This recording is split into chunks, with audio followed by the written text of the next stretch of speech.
ஆன்மீக அன்பர்கள் அனைவருக்கும் வணக்கம். புரட்டாசி மாதத்தில் இந்த ஆண்டு வரக்கூடிய சங்கடகர சதுர்த்தி மிகவும் சிறப்பு வாய்ந்ததாகும். புரட்டாசி முதல் சனிக்கிழமையில் மகாலய பட்ச காலத்தில் நம்முடைய கஷ்டங்கள் அனைத்தும் போக்கக்கூடிய நாளாக இந்த நாள் உள்ளது. இந்த நாளில் விரதம் இருந்து வழிபட்டால் என்னென்ன நன்மைகள் கிடைக்கும் என்பதை தெரிந்து கொள்ளலாம். விநாயக பெருமானுக்கு சதுர்த்தி திதியானது தேய்பிறையில் வரும்போது அதை சங்கடகர சதுர்த்தி என்கிறோம். வளர்பிறை சதுர்த்தியை விட தேய்பிறை சதுர்த்தியானது சங்கடகர சதுர்த்தியிலே அதிகமானவர்கள் விரதம் இருந்து வழிபாடு செய்வார்கள்.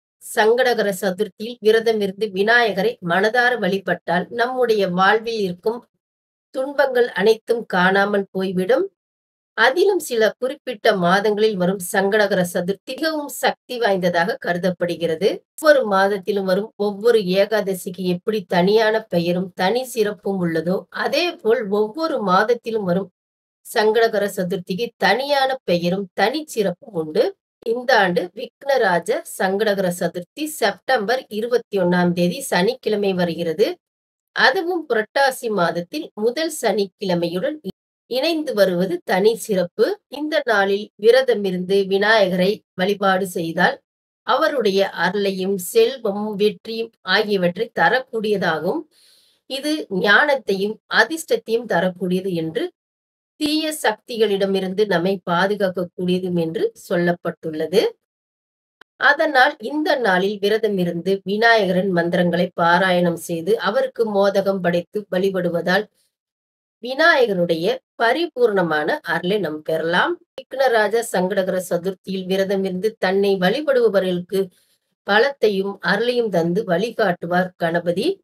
அவர்களின் வாழ்க்கையில் இருக்கும் அனைத்து தடைகளையும் அகற்றி எப்படியாப்பட்ட சவால்கள் இருந்தாலும் அவற்றை எதிர்கொள்ளும் ஆற்றலை கொடுப்பார்.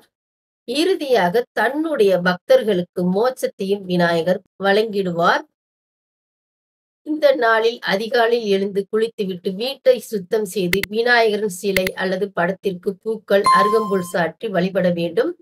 நெய்வேத்தியமாக பழங்கள், தாம்பூலம், மோதகம், கொலக்கட்டை இவைகளை வைத்து வழிபாடு செய்யலாம். இந்த நாளில் விநாயகருடைய மந்திரங்கள் சொல்லி மாலை நேரத்தில் விநாயகருக்கு அபிஷேகங்கள் நடக்கும். அபிஷேகத்திற்கான பொருட்கள் நீங்கள் வாங்கி கொடுக்கலாம். அந்த பூஜையிலும் நீங்கள் கலந்து கொண்டு உங்களுக்கு தடைகள் ஏதாவது இருந்தால் அந்த தடைகள் விலகுவதற்கு சிதறு தேங்காய் உடைத்து வரலாம். அங்கு நடக்கக்கூடிய பூஜைகளை தரிசித்து விநாயகருக்கு விரதம் இருக்கக்கூடியவர்கள் அன்று மாலை நேரத்தில் சந்திரனை தரிசித்துவிட்டு உங்கள் விரதத்தை முடித்துக் கொள்ளலாம். இப்படி விரதம் இருப்பது விநாயகரும் நமக்கும் இடையான உறவை பலப்படுத்தும். இந்த ஆண்டு புரட்டாசி சனிக்கிழமையுடன் இணைந்து வருவதால் விக்னராஜ சங்கடகர சதுர்த்தியில் விரதம் இருந்தால் பெருமாளின் அருளும் நமக்கு கிடைக்கும். விநாயகர் பெருமாள் இருவர் நம்முடைய துன்பங்கள் அனைத்தையும் போக்கி மகிழ்ச்சியான வாழ்க்கையின் இறுதியில் மோட்சத்தையும் தரக்கூடியவர்கள். அதனால் அருகில் இருக்கக்கூடிய ஏதாவது ஒரு விநாயகர் ஆலயத்துக்கு சென்று விளக்கேற்றி மனதார வழிபட்டாலும் அவருடைய அருள் முழுவதுமாக கிடைக்கும்.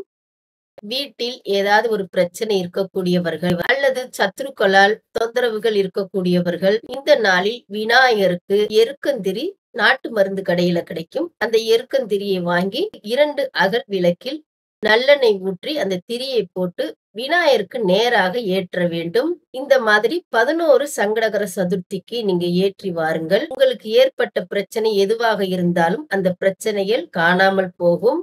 குழந்தைகள் கல்வியில் சிறக்கிறதுக்கு இந்த நாள்ல விநாயகருக்கு தேங்காயில் மாலை கட்டி போட்டு வரலாம். 11 தேங்காய், 5 தேங்காய் அல்லது 3 தேங்காய் உங்களால் எவ்வளவு முடியுதோ அந்த தேங்காயை எடுத்து மஞ்சள் பூசி குங்குமம் வைத்து மாலையாக கோர்த்து விநாயகருக்கு இந்த நாளில் போட்டு வரலாம்.